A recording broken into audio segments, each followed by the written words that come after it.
Bonjour Elodie, bienvenue sur la chaîne Home Harmony TV. Alors, en fait, moi j'ai été interpellée par le home organizing parce que je me suis, faisant du Vastu et étant très sensible à l'harmonie de l'habitat, je me suis questionnée intérieurement pour me dire qu'est-ce que le home organizing et qu'est-ce qu'il peut apporter dans l'harmonie de l'habitat. C'était vraiment ma question et du coup, je t'ai découverte sur Internet et j'ai dit, ah, il faut que je la rencontre au moins en entretien pour savoir justement avoir une ébauche déjà et savoir ce qu'est le home organizing et connaître l'impact en fait de cette discipline sur la maison, sur l'énergie de la maison.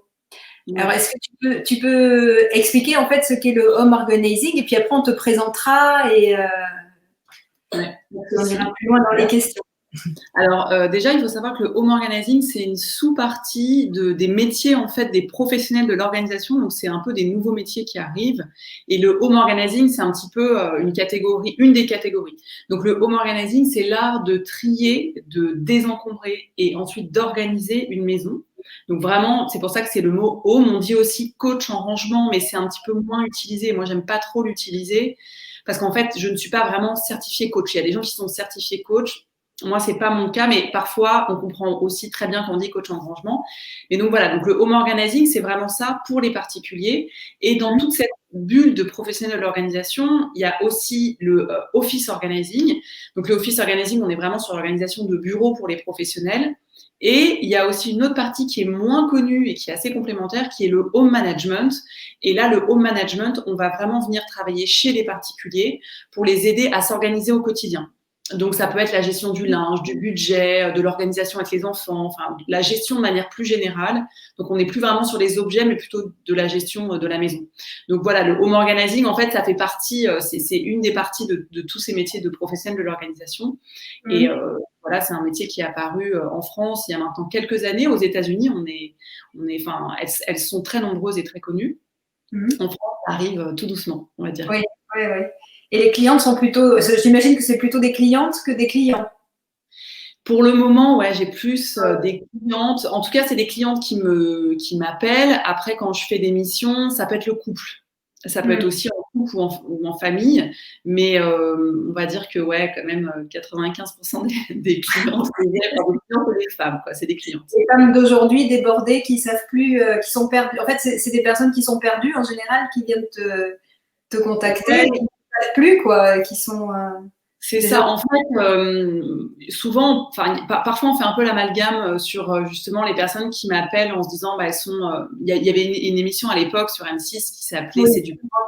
Vraiment, là, on était sur des gens qui étaient malades. En fait, ils avaient des maladies et donc ils accumulaient de manière compulsive et ils vivaient dans des endroits très sales. C'est pas du tout le type de cliente que j'ai. En fait, moi, c'est souvent des mamans. Alors, pas tout le temps, mais en fait, des mamans, voire des mamans solo, voire des personnes aussi célibataires ou en couple, mais en tout cas, plutôt des femmes qui, à un moment donné, ont switché. Il y a quelque chose qui s'est passé, donc comme il se passe dans nos vies, c'est-à-dire il peut y avoir un décès, une rupture, une naissance, hein, ça peut être aussi des trucs plus joyeux, et ils se sont laissés happer en fait par le quotidien et tout le reste est passé en priorité avant la maison. Et en fait, la maison s'est retrouvée dans un espèce de bazar. Et il y a une espèce de limite comme ça où on peut plus revenir en arrière. C'est-à-dire que tant qu'on arrive à peu près à maintenir, ça va. À partir du moment où ça y est, c'est fini, on sent qu'on a dépassé une limite, on prend plus du tout le temps de se dire je vais prendre 2 jours pour ranger, donc on le fait pas. En fait, ça ne fait que s'empirer. Et les gens m'appellent au moment où vraiment ils en peuvent plus. Donc soit c'est des maisons qui sont très très très encombrées et là ça fait longtemps qu'ils en peuvent plus, mais ils n'ont pas encore pris la décision. Enfin, ils ont mis du temps à prendre la décision. Soit ça commence tout juste à s'encombrer et ils comprennent bien qu'il faut aller vite et remettre une base pour pouvoir justement être serein et calme et que ça s'empire pas, parce qu'en fait à partir du moment où ça commence, on franchit cette frontière, on est un peu en arrière tout seul, quoi. Ben, c'est ça, et qu'est-ce qui fait que ça passe en fait, la frontière, qu'est-ce qui fait que ça bascule en fait? La plupart du temps, c'est vraiment des moments de vie. Alors, je vais te dire plusieurs possibilités. Il y a beaucoup de burn-out. Donc, ça, c'est un vrai sujet. Voilà, c'est un vrai sujet chez mes clientes. Il y a eu un burn-out. En fait, il y a plus aucune motivation pour faire quoi que ce soit. On est à la maison, on a envie, mais en même temps, on procrastine. Enfin, il y a vraiment de la dépression. Le burn-out, c'est quand même quelque chose de lourd. Soit il y a eu une séparation, soit il y a eu un décès. C'est vraiment, voilà, décès dans une famille. Et donc, en fait, on se laisse un peu envahir par la dépression, par les émotions, etc. Et aussi, encore comme je disais tout à l'heure, ça peut être l'arrivée d'un enfant ou d'un deuxième ou d'un troisième enfant. Et en fait, c'était déjà le bazar au premier, au deuxième, et le troisième, ça rajoute une couche. Juste le premier enfant, hein, mais on se laisse déborder parce qu'on s'occupe de son enfant. Et en fait, on ne sait pas comment faire. Surtout, c'est des gens qui n'ont jamais appris à ranger et qui, la plupart du temps, je pense que 99% du temps, mes clientes sont des personnes qui sont organisées mais dépassées par les événements. Contrairement à ce qu'on croit, elles pensent être bordéliques, mais la plupart du temps, en fait, elles sont à la base organisées puisqu'elles ont une envie de ranger quand même au fond d'elles. Mais est-ce que ça peut être une personne qui dit non mais là quelqu'un de la famille qui envoie une home organizer en disant non mais là je peux pas la laisser ou le laisser dans une maison pareille et donc je vais lui offrir un coaching, enfin alors, ça arrive de temps en temps, mais c'est quand même très, très rare parce qu'en fait, de faire appel à une home organizer, moi, je le compare vraiment c'est comme de faire appel à une thérapeute ou un thérapeute. Ça va aussi loin que ça, c'est-à-dire que c'est vraiment une décision personnelle et ça ne marche absolument jamais. Enfin, je dis pas jamais parce qu'il y a des exceptions, mais en fait, quand on fait pas la démarche soi-même et qu'on nous le recommande, c'est pas bien vu du tout et c'est vraiment trop perso pour l'offrir à quelqu'un. Moi, en général, quand les gens veulent offrir une prestation à quelqu'un d'autre, on me dit souvent, voilà, quand je parle de mon métier qui est un peu nouveau, on me dit je devrais te faire rencontrer ma sœur, mon père. Il y a toujours quelqu'un dans l'entourage on pense toujours à une personne. Et comme moi, je dis très souvent, en fait, la première personne avec qui il faudrait faire du home organizing, c'est vous-même, en fait, parce qu'en fait, on a tous besoin, tout le monde a des choses à apprendre sur le rangement et l'organisation. Et avant même de vouloir aller absolument aider les autres, etc., c'est bien déjà de faire du tri chez soi, parce que même si on est bien organisé, il y a toujours des choses à aller regarder et à optimiser. Donc, je préfère plutôt cette démarche-là. Oui, c'est sûr. Et alors, toi, parce que c'est quand même assez spécial, je veux dire, de rentrer dans… C'est quand même rentrer dans l'intimité des gens où ils peuvent… Enfin, en fait, tu rentres dans le bordel et puis tu es un petit peu, comme tu te dis, la fée, mais la bonne fée du logis, la fée du tri, comme tu t'appelles. Et cette démarche quand même est… Qu'est-ce qui t'a poussé à aller dans cette direction? Parce que c'est pas rien de se retrouver nous-mêmes, on le vit, hein, dans des maisons où c'est irrespirable et on rentre, on a envie de sortir et on se dit waouh, bon, il faut du courage quand même pour y aller et pour aller aider ces personnes. Qu'est-ce qui toi t'a mis le feu et t'a donné envie de faire ça? En fait, déjà, il faut savoir qu'en général, quand on est passionné par quelque chose, on ne le voit pas du tout de la même façon que les autres. C'est-à-dire que moi, quand je rentre dans une maison où il y a énormément de bazar, j'ai qu'une envie, c'est de le ranger. Je ne me pose pas du tout la question de me dire, mon Dieu, là, je pourrais jamais faire ça. C'est pour ça que notre métier, il est vraiment, on n'est pas beaucoup à avoir envie de faire ça. Et en revanche, quand on le fait, quand on a envie de le faire, c'est qu'on est passionné. Donc moi, je peux très bien passer 8 heures non-stop dans un garage pour le ranger, ça ne pose aucun problème. J'adore ça. En fait, quand on adore quelque chose, on a beaucoup d'énergie, on ne voit pas le temps passer, etc. Donc ça, c'est déjà une première chose. Et je ne savais pas, en fait, qu'on pouvait en faire un métier. C'est surtout ça qui a été l'élément déclencheur, c'est-à-dire que j'ai lu le livre de Marie Kondo qui s'appelle La magie du rangement. Donc Marie Kondo, c'est la papesse du rangement qui a été très médiatisée, qui a écrit donc ce livre et qui maintenant a aussi une série sur Netflix. Et vraiment, j'ai lu son livre et je me suis dit, ouais, mais c'est vraiment génial. Et moi, c'est ça que je veux faire. Et à ce moment-là, quand j'ai lu ça, je me suis dit, mais jamais, je vois pas comment les gens vont me payer pour ranger. C'est pas possible que les gens aient besoin d'aide. Et c'est là que mon spectre s'est agrandi et que je me suis dit, non, en fait, tout le monde n'est pas comme moi. Et d'ailleurs, rares sont les personnes comme moi qui ont envie, qui adorent ranger à ce point-là. Et donc voilà, ça a fait son chemin et j'ai fini par me lancer. Déjà, je me suis lancée il y a 5 ans à peu près. Et quand je me suis lancée, on était 3 ou 4 en France. Donc maintenant, ça se développe de plus en plus. Mais c'est vrai qu'au début, c'était encore nouveau. Et puis voilà. Et je continue à faire des missions chez les clients et je continue d'être aussi motivée pour ranger, organiser. Vraiment, j'adore ça, quoi. Il n'y a pas de… C'est depuis toute petite, tu aimes ça? J'ai pas énormément de souvenirs de quand j'étais petite, tu vois. Il y en a qui se souviennent, qui rangeaient, qui organisaient leur chambre, mais c'est peut-être un peu plus tard. Après, moi, avant de devenir la fée du tri, j'étais assistante caméra, donc je travaillais sur des tournages. Et quand on est assistant caméra, il y a beaucoup d'accessoires, beaucoup de matériel, beaucoup de petits accessoires, des câbles, etc. Beaucoup de caméras. Et il faut savoir être bien organisé, il faut savoir bien ranger. Donc, on a des sacs bien rangés, bien organisés. Et en fait, j'adorais ça déjà à ce moment-là. Donc, ça a sûrement développé. Et puis, je voyais très bien que mes parents, quand j'allais chez mes parents, j'arrêtais pas de… Mon père achète beaucoup de DVD et donc je passais mon temps à réorganiser les DVD, les ranger par ordre alphabétique, ce qui avait le don de l'irriter parce que lui, il avait sa propre organisation qui ne fut pas la mienne et donc du coup, donc je faisais ça quand même de temps en temps, mais vraiment, ça s'est déclenché, ça s'est encore plus déclenché. Je m'en suis rendu compte quand j'ai commencé vraiment à travailler chez les clients en fait. Je me suis dit, vraiment ça quoi. Du coup, tu as fait une formation pour ça ou tu as appris sur le tas J'ai fait plusieurs formations, j'ai fait les deux en fait. J'ai fait une toute première formation parce que pareil, quand je me suis lancée, en fait, il y avait peu de formations. J'en ai fait une toute première histoire de me rassurer un petit peu, mais très vite, moi, je me suis lancée parce qu'en fait, moi, je fais partie des personnes, alors ça a ses défauts, ses qualités, mais qui agissent avant de réfléchir. Donc, je me suis pas trop posé la question. Je me suis dit, je sais faire, j'adore faire ça, je vais y aller. J'y suis allée à fond. Je me suis donc j'ai fait cette petite formation et au bout d'un an, j'ai décidé de faire la formation de Marie Kondo puisque Marie Kondo faisait sa première formation à Londres. Donc, c'était une formation en anglais, mais j'ai quand même décidé d'aller la faire parce que pour moi, c'était un peu une référence. Voilà. Donc, ça a été un peu complémentaire dans la formation que j'ai faite. J'ai appris énormément de choses.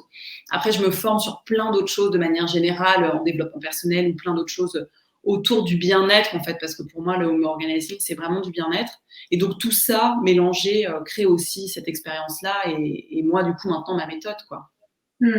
Tu as ta propre méthode maintenant? Ouais, c'est ça. J'ai ma propre méthode maintenant. Et donc, maintenant, je forme des personnes. En fait, ce qui s'est passé, c'est que quand je me suis lancée, donc je faisais du tri dans les maisons. Et je pense que maintenant, j'ai trié un peu plus de 200 maisons. Et en fait, au bout d'un moment, je recevais des mails quasiment tous les jours de personnes qui voulaient se former. Qui me disaient, génial, je vais faire la même chose que toi. Et puis, moi, je leur recommandais des formations. Mais je leur disais, pour l'instant, moi, la mienne, elle n'est pas prête. J'ai rien fait. J'ai un peu suivi, pour le coup, tu vois, les messages de l'univers. Je me dis, mais attends, je reçois 200 mails. J'ai reçu presque plus de 200 mails, tu vois, en même pas un an, de personnes qui veulent faire ce métier. Je me dis, ok, je comprends le message, je vais préparer ma formation. Donc, voilà, donc j'ai lancé ma formation il y a un an, où on l'a fait en présentiel. Donc, je fais des formations à Bordeaux et à Paris. Et là, je continue tant bien que mal le présentiel. Bon, pour le moment, c'est un peu, mais il va y avoir des dates cette année, en 2021, on va passer entre les gouttes, en tout cas, quand on pourra les faire. Et puis, j'ai surtout lancé ma formation en ligne pour que les gens puissent aussi le faire à distance, qu'on ne soit pas complètement bloqué. Donc, en fait, il y a 2 options maintenant et je fais une formation certifiante pour que les gens puissent se lancer dans ce métier, quoi, qui est génial. Et est-ce que tu fais de la formation pour les gens qui ne feraient pas forcément ce métier, mais comme du coaching, mais à distance? Est-ce que tu fais ça ou tu envisages de le faire? Tout à fait. Alors là, ce que je propose, c'est que je fais du coaching à distance, comme ça, en visio, donc pour vraiment accompagner les personnes. Et ce que je vais mettre en place là bientôt, ça va être justement des formations pour les particuliers qui veulent ranger. Donc là, on est vraiment pour les gens c'est pas des personnes qui veulent se lancer en tant que home organizer ou professionnel de l'organisation, c'est vraiment des personnes qui ont besoin d'aide pour ranger. Et voilà, avec les déplacements, etc., il y a des gens qui sont aussi partout dans le monde, qui sont francophones. Comme ça, ils vont pouvoir le faire avec des outils simples. Donc ça, c'est prévu dans les prochaines semaines. Ça sortira. Super. Et du coup, alors moi, j'ai lu le livre de Marie Kondo et j'ai trouvé qu'il y avait une bonne énergie et il y avait quelque chose qui était intéressant. Et j'étais surprise parce que je me suis dit, le tri, en fait, c'est jeter. Parce que pour moi, ranger, c'est on prend les objets et on les remet en fait par code couleur, code voilà, bref. Et en fait, l'idée qui m'est venue après, enfin que j'ai réalisée, c'est mais le tri, c'est jeter. Et donc je l'ai appliqué moi-même. Et effectivement, ça fait beaucoup de bien en fait de se délester de plein de choses. Mais c'est un sacré travail de se délester de plein de choses. C'est vrai que c'est exactement ça, hein. On le dit souvent en fait, parce qu'il y a des personnes qui vont dire non mais moi je suis bien organisée, je fais un grand ménage de printemps tous les ans, 2-3 fois par an, ça me prend, mais ça va beaucoup plus loin que ça en fait. Effectivement, le home organizing, puisqu'en fait le bazar ne se range pas, il s'élimine. C'est exactement ça. Donc évidemment le but, hein, même Marie Kondo, c'est pas d'être minimaliste. Si on a envie d'être minimaliste, c'est très bien. Si c'est quelque chose dans lequel on s'épanouit, c'est bien. Mais c'est pas du tout ce que prône Marie Kondo. Et l'idée, c'est vraiment d'avoir que des objets ou des vêtements qui nous apportent de la joie et qu'on aime et qu'on adore. Donc effectivement, quand on enlève tout le superflu autour de ça, en moyenne, il y a 50% des objets dans la maison et à chaque fois c'est le cas. Quand je fais du tri, je suis toujours étonnée de voir le nombre de sacs. Je me dis mais c'est dingue. Et il y a 50% des objets qui nous polluent la vie, en fait, qui sont là, qui ne nous servent à rien. Et l'idée de home organizing aussi, en tout cas moi, c'est vraiment mon approche un peu à la différence de Marie Kondo. Enfin, Marie Kondo n'en parle pas plus que ça. L'idée, c'est vraiment d'aider les gens à consommer différemment. C'est-à-dire que trier, organiser, ranger, c'est une chose. Après, derrière, ne pas retourner, reconsommer, c'est tout l'enjeu en fait du home organizing et c'est tout l'enjeu d'être accompagné par quelqu'un. C'est un peu comme quand on arrête de fumer, qu'on essaie d'arrêter de fumer tout seul. Bon, il y a quelques personnes qui arrivent avec la volonté, mais en général, on rechute, alors que quand on est accompagné, ça marche bien. Donc voilà, c'est un peu la même chose que ça. Donc effectivement, c'est pas du tout facile. Parce que nos objets, on a un lien affectif avec beaucoup d'objets. On commence souvent par les objets les plus affectifs et puis qui sont des objets sentimentaux en fait. Et on arrête au bout d'une heure parce que voilà, on a mis du bazar, on re-range en vrac. Enfin bon, c'est pas, voilà, c'est un vrai métier quoi. Du coup, on s'en rend compte quand on essaye de le faire soi-même. Et puis c'est intéressant ce que tu dis par rapport au fait que justement ne pas reconsommer derrière. Parce que c'est ça aussi, c'est le cycle, on peut se dire, c'est un cycle. Donc, du coup, je prends des objets, je m'en débarrasse, je le donne à la déchetterie ou à la recyclerie. Et puis, après, voilà, je sais pas ce que ça devient et après tout, c'est pas mon histoire. Mais en fait, si, c'est quand même important de mettre de la conscience dans, justement, qu'est-ce que j'amène, qu'est-ce que je ressors et justement, oui, qu'est-ce que j'amène. C'est la première partie du cycle qui est intéressante aussi. Ouais, donc, exactement. C'est presque notre métier aussi, non? C'est pas.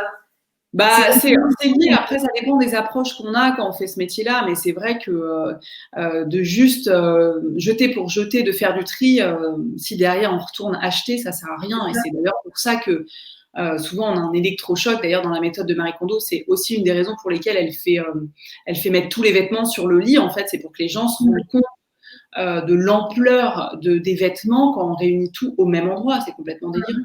Donc, c'est ça qui est vraiment aussi important, quoi. C'est cette prise de conscience-là, elle est hyper importante. Et même, moi, je pousse le truc un petit peu plus loin sur cette prise de conscience, c'est-à-dire que je dis toujours, c'est important de faire attention au cercle vicieux du tri et non pas au cercle vertueux. C'est-à-dire que le cercle vicieux du tri, c'est se dire, je trie, alors je vais prendre l'exemple des vêtements, comme je sais que je peux recycler les vêtements et les mettre dans des bornes, notamment il y a des bornes relais un peu partout en France, puis il y a d'autres endroits, et ben en fait je vais continuer à en acheter parce que je sais que je peux les recycler. On a l'impression de faire une bonne action en mettant le vêtement à recycler, ce qui c'est sûr que c'est mieux que de le jeter à la poubelle. Mais en fait la bonne action c'est de pas continuer à acheter de manière compulsive et de surconsommer par exemple le vêtement, parce que même quand on recycle, on sait qu'il y a maintenant aujourd'hui les chiffres ils sont terribles quoi. Il y a 60% des vêtements qu'on met dans les bornes relais ou qu'on met au recyclage qui sont brûlés ou enfouis, parce qu'en fait on ne sait pas quoi en faire parce que les gens ne rachètent pas seconde main. Donc voilà, c'est tout un nouveau système à mettre en place que voilà, moi j'accompagne les clientes aussi là-dessus. Le but c'est pas de se culpabiliser. Le but, c'est pas de dire j'ai été mauvaise, tout ce que j'ai gâché, mais c'est vraiment d'avoir des prises de conscience et d'avoir une logique en se disant on continue à consommer parce que ça fait vivre l'économie, parce que c'est important, mais on va peut-être réfléchir à 2 fois avant d'aller trouver quelque chose de neuf. Est-ce que je peux pas le trouver sur le Bon Coin? Est-ce que ces chaussures que j'adore, je les rachète pas sur Vinted? Enfin bon, voilà, il y a plein de sites, mais voilà, c'est cette logique-là pour moi qui est vraiment hyper importante, quoi. Oui, c'est effectivement avant de prendre son téléphone de manière impulsive, c'est réfléchir et dire où est-ce que je vais le placer aussi et qu'est-ce que je vais en faire.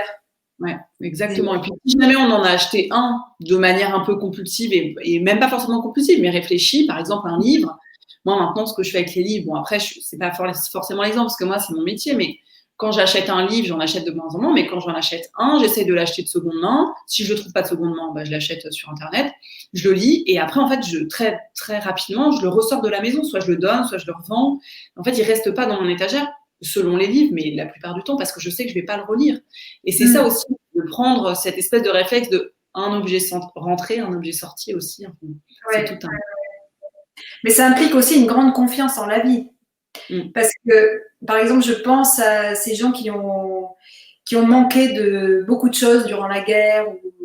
Moi, j'ai des cas dans ma famille qui accumulent beaucoup de choses et qui ont leur cave remplie de nourriture par la peur, en fait, de vivre, en fait, ce qu'ils ont, par rapport à ce qu'ils ont vécu et leur expérience. Et c'est vrai que ça implique une grande, grande confiance et un grand lâcher-prise. Et c'est pas évident. Je pense que ça dans le gène et dans l'histoire familiale. Enfin, c'est quand même énorme. Bah, c'est pour ça qu'en fait, tout le monde n'est pas prêt à faire appel à une home organizer. C'est que ça demande beaucoup de courage et que, pour le coup, 100% des clients avec qui je travaille sont des personnes qui font un travail de développement personnel. Parce qu'en fait, les personnes qui ne font pas de travail de développement personnel ou qui n'ont pas cette conscience-là que c'est important de travailler sur soi, ils comprennent pas du tout l'intérêt de notre travail. Pour eux, ils sont bien dans leurs angoisses, leurs peurs, et c'est sans aucun jugement par rapport à eux, mais ils sont pas prêts, ils le seront sûrement jamais. Donc, ça revient un peu à la question que tu me posais tout à l'heure sur est-ce que je peux recommander à un ami ou à une tante ou machin. Ça servira jamais à rien parce qu'en fait, ça peut faire vraiment même empirer les symptômes, quoi. Donc, il y a des personnes, ils sont juste pas prêts et c'est pas du tout à eux qu'il faut en parler, quoi. C'est plutôt aux gens qui sont un peu ouverts et qui sont prêts à faire des changements dans leur vie aussi, quoi, c'est sûr. Bah oui, c'est une vraie. Il y a du travail, je pense, surtout dans des moments un peu difficiles. Je pense que les gens ont plutôt tendance à faire des réserves et à penser un peu à on va être dans un repli sur soi et puis avoir notre propre magasin intérieur. Enfin, c'est vraiment c'est dans cette énergie. C'est sauter un pas quand même important. Mais apparemment, quand les gens te contactent, c'est qu'ils ont sauté le pas, déjà. Il y en a qui te contactent et qui disent « mais je n'ose pas Est-ce que tu amènes dans ce… » Non, pas vraiment. Les personnes qui me contactent, alors il y a des personnes qui me contactent et qui finalement font pas appel à moi parce qu'en fait elles sont pas encore prêtes.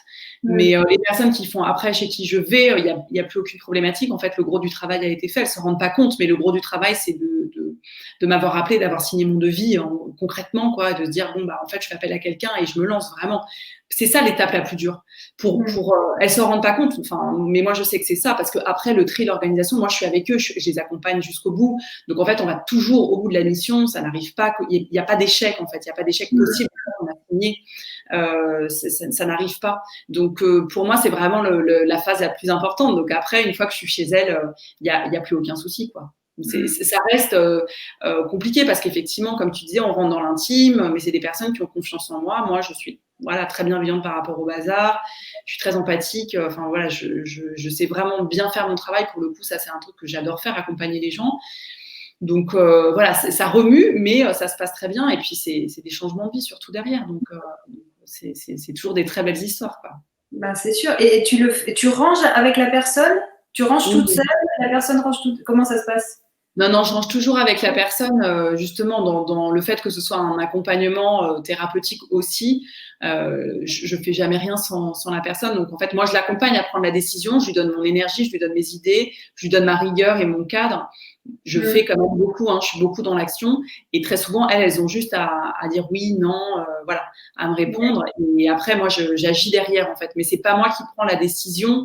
Même si je sais quelle décision il faudrait prendre par rapport à tel ou tel objet, j'imagine, je leur pose bien évidemment toujours la question et puis je les accompagne à faire des choix quand c'est un petit peu compliqué ou à trouver des astuces pour garder peut-être un objet un peu plus longtemps. Et c'est là que c'est important aussi parce que souvent les gens qui essayent seuls, ils peuvent parfois être traumatisés parce qu'ils ont jeté. Souvent on me dit « Ah non mais moi j'ai peur de jeter, j'ai jeté la jupe quand j'avais 14 ans et elle me manque tous les jours. » Parce qu'en fait là, à ce moment-là, elle n'a pas été accompagnée. En fait, elle a sûrement fait sur un coup de tête ou peut-être avec une copine qui n'était pas formée.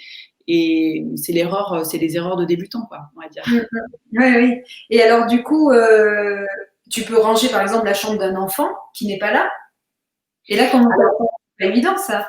La chambre, alors en général, les chambres des enfants, déjà, c'est ce qu'on fait en dernier parce que souvent les parents me demandent, on peut faire les chambres des enfants, mais moi, comme je disais tout à l'heure, le plus important, c'est d'abord de s'occuper de soi. Donc, typiquement, les chambres d'adolescents, etc.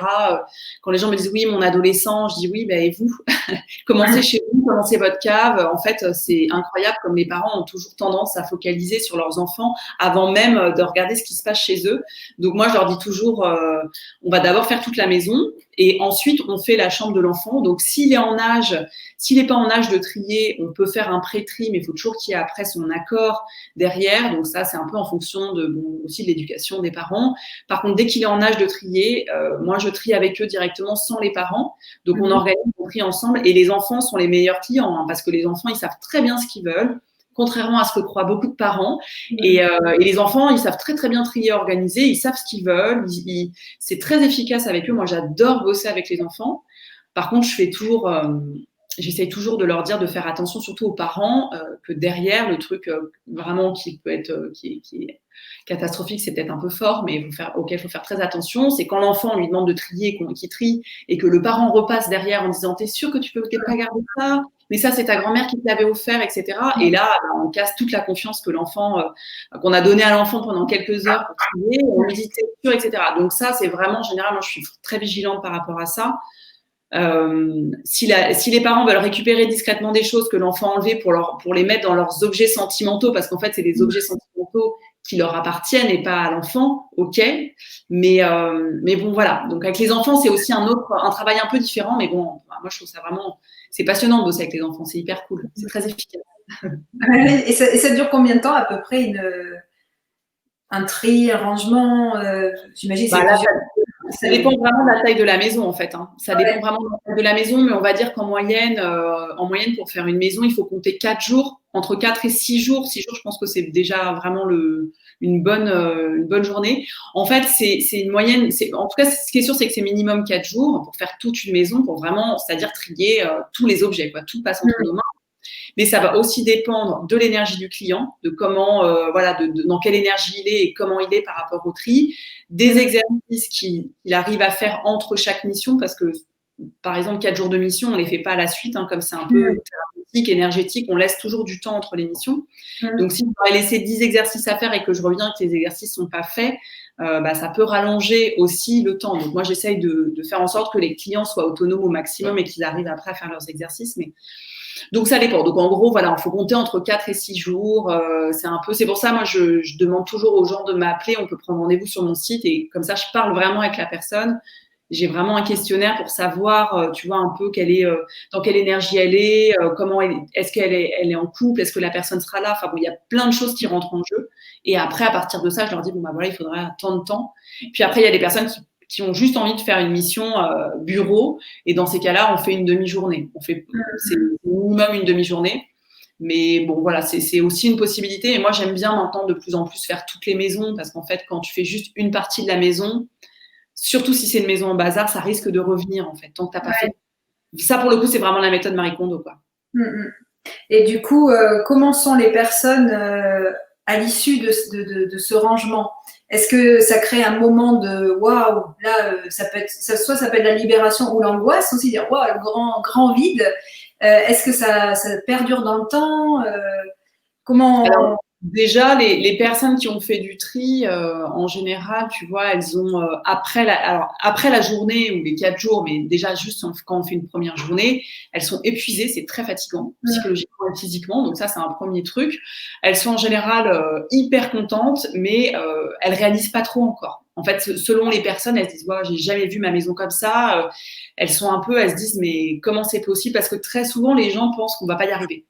Et moi, je sais qu'on va y arriver parce que je connais et je vois, mais elle voit l'ampleur du travail et souvent, au bout de 2-3 heures, elle me dit ah non, mais là, on va pas y arriver, on va jamais s'en sortir. Et c'est justement à ce moment-là que les gens arrêtent, mais quand on est accompagné, on s'arrête pas. Donc, ils sont toujours hyper heureux. Et en fait, quand on fait toute la maison, c'est pour ça que je précise bien, souvent, il faut vraiment faire toute la maison. Quand on fait toute la maison, le bazar, il revient pas. Une espèce de grosse mise à jour, gros reset plutôt. Gros reset du dur un peu si on compare à l'informatique. Ça fait vraiment une page blanche, quand on revient sur des bases, tout est trié, chaque chose a sa place dans la maison. Donc, il n'y a aucune raison que le bazar revienne. Après, il y a des choses à mettre en place, évidemment. Donc, il peut y avoir de temps en temps des petites mises à jour à faire. Mais ça, en général, quand les personnes ont passé 4 jours avec moi, les mises à jour, ils arrivent à les faire, ils pensent souvent à moi, ils disent ouais, qu'est-ce que ferait la fée du tri, etc. Ils se laissent pas de nouveau envahir en fait, parce qu'en fait, ils veulent surtout pas revenir à comment c'était avant. Donc c'est ça qui est intéressant, c'est que non seulement ça tient, et en plus, vu qu'il y a eu du tri dans leur maison, qu'il y a 50% des objets qui sont partis, et ben en fait, il y a plein de choses qui se passent, quoi. Un nouveau travail, un nouvel enfant, un déménagement, trouver la maison de ses rêves, trouver un compagnon. Des fois, il y a des histoires aussi moins drôles, il y a des séparations, forcément, parce que quand il n'y a plus de bazar pour séparer et on ne voit plus les problèmes, voilà, mais quand il n'y a plus de bazar, on voit les problèmes et ça peut aussi mettre en lumière certaines choses. C'est pour ça aussi qu'il y a des gens qui ont peur de faire du tri, c'est normal.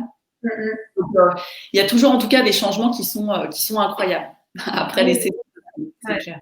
Ça m'étonne pas, hein. Je pense que ça a un gros impact sur l'énergie de la maison, même c'est certain. Et, parce que au niveau du Vastu aussi, on a des points qu'on appelle des points marma, par exemple, qui peuvent être bloqués parce qu'il y a un gros meuble ou parce qu'il y a beaucoup d'objets, parce qu'il y a beaucoup de choses. Et en fait, quand on débloque, c'est-à-dire qu'on enlève cet objet, eh bien, ça débloque l'énergie. Donc, il peut y avoir aussi une explication à ce niveau-là. Et puis, comme tu dis, il y a des nouvelles choses qui arrivent en ayant rangé la maison parce que la nature a horreur du vide. La nature est création. Donc, c'est vrai que quand c'est bien obstrué, il n'y a plus rien qui se passe, en fait. C'est compliqué. Ouais. Donc là, c'est laisser rentrer la lumière, quoi, dans les… Ouais, c'est pour ça que c'est tellement complémentaire avec le Vastu, hein, clairement. Ouais. C'est des choses, ça et la géobiologie, moi je trouve que c'est vraiment, enfin voilà, mais ça apporte une énergie en plus. Moi je dis toujours, une fois qu'on a fait le tri dans sa maison, faites du feng shui, faites de la géobiologie, faites ce que vous voulez au niveau énergétique, mais il y a besoin après de remonter la vibration de la maison, une fois que déjà les énergies négatives sont parties, mais rien qu'avec les objets, on enlève 50% des objets, ça fait bouger les choses. Bien, c'est sûr. Et, mais le Vastu peut être aussi en amont, c'est-à-dire qu'on peut faire une harmonisation de la maison et du coup, les personnes qui habitent dans cette maison disent ah ben là, ce garage ou cette pièce qui est en bordel, là, je ne la veux plus en bordel, c'est plus possible, c'est plus en adéquation avec l'énergie. Oui, c'est vrai. C'est dans les deux sens, en fait. Ouais, c'est vrai.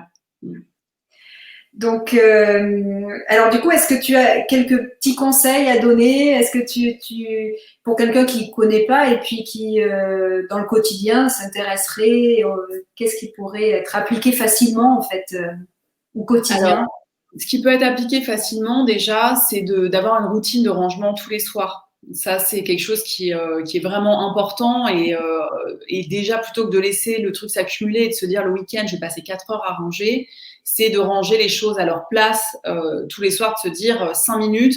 En fait, même si c'est un peu le bazar dans la maison, parce qu'en fait, en vrai, il faut faire un gros reset, mais déjà, si toutes les personnes dans la famille sont autonomes et se disent, voilà, 5 minutes avant de manger, tout le monde, donc papa, maman, ou maman, ou, enfin bon, voilà, la famille, chacun range ses affaires et les ramène dans sa chambre, après, chacun en fait un peu ce qu'il veut.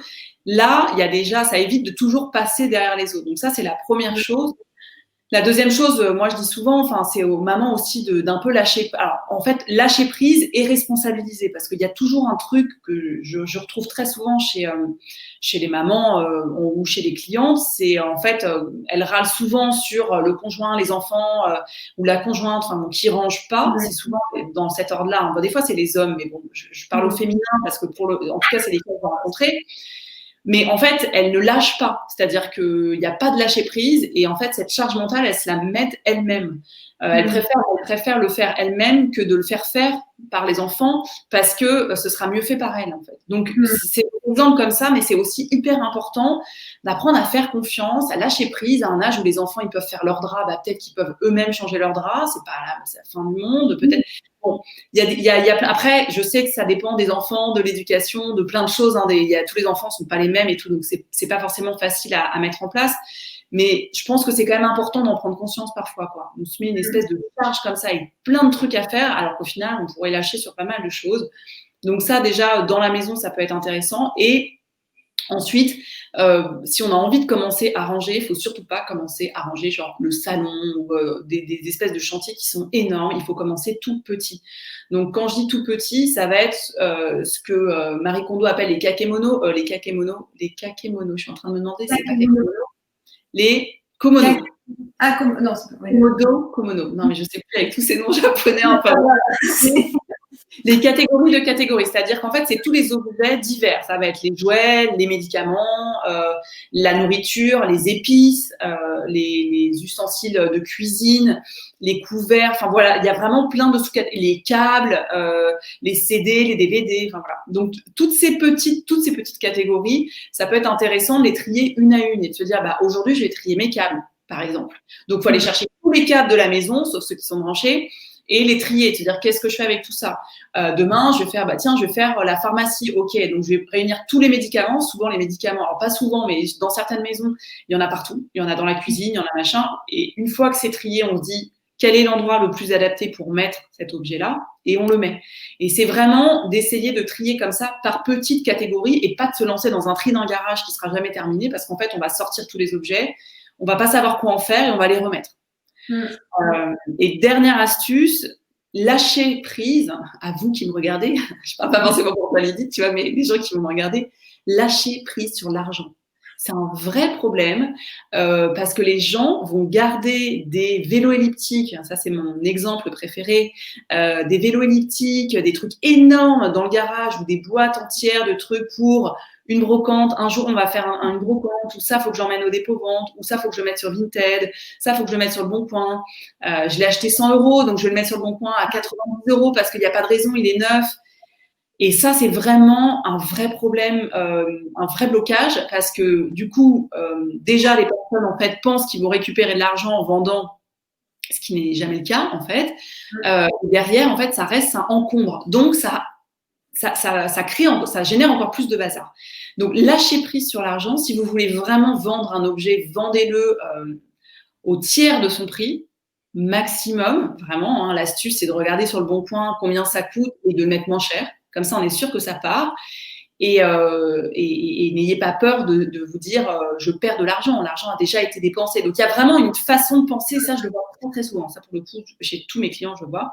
Ce truc de je veux récupérer quand même un peu d'argent parce que j'ai dépensé. Et c'est une forme de pensée qui est vraiment inversée, qui est vraiment pas un bon système, parce qu'en fait, au final, on récupère zéro argent, on va racheter des choses derrière parce qu'on n'a pas pris conscience de ça, et finalement, en fait, on est complètement perdant, quoi. On gagne plus d'argent. Alors que juste de le donner, même parfois, ça libère, et on se dit, oh là là, je suis contente. Donc, voilà, parfois, il vaut mieux juste donner plutôt que de se prendre la tête à vendre un truc et récupérer 10 €, ça n'a absolument aucun intérêt.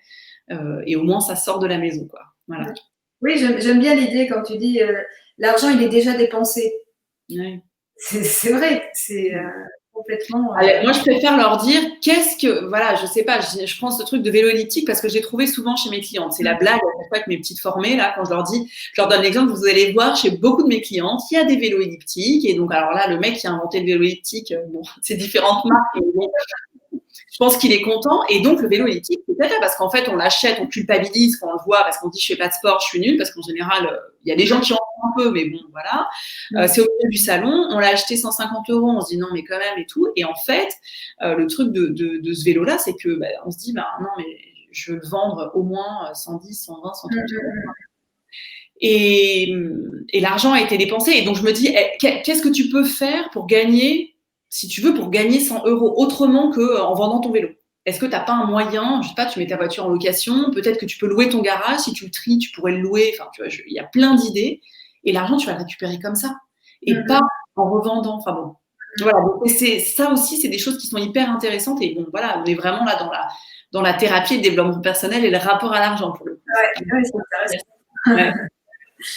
Alors, du coup, si on veut te retrouver, alors tu as une chaîne YouTube, La Fée du Tri, où tu donnes des conseils, et puis tu parles du home organizing, de tes formations aussi. J'ai vu qu'il y avait des vidéos sur tes formations.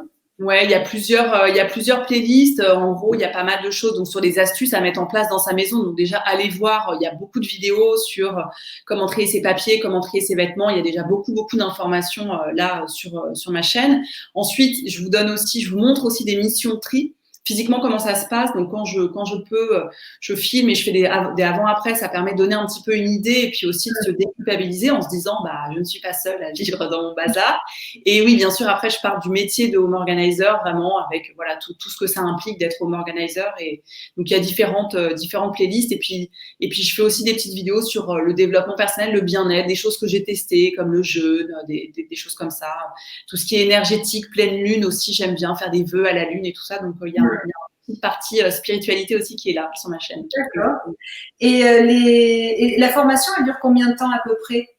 Alors la formation en présentiel, elle dure 2 jours, mais elle dure 2 jours vraiment qui sont très très denses. Donc c'est 2 jours qui durent 12 heures.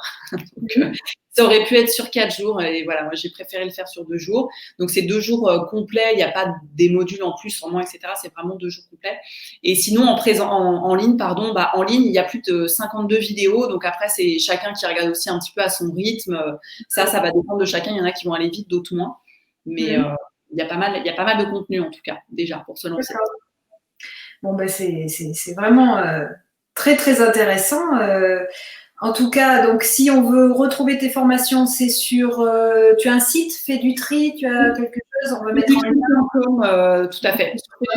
Dans mes prestations, vous cliquez, vous allez, tout est expliqué, vous pouvez tout voir. Et sur ma chaîne YouTube, il y a tous les liens aussi. Et puis vous me retrouvez, je donne aussi pas mal d'infos, je suis pas mal sur Instagram, donc pas mal de stories. Donc si vous voulez aussi me contacter via Instagram, c'est possible.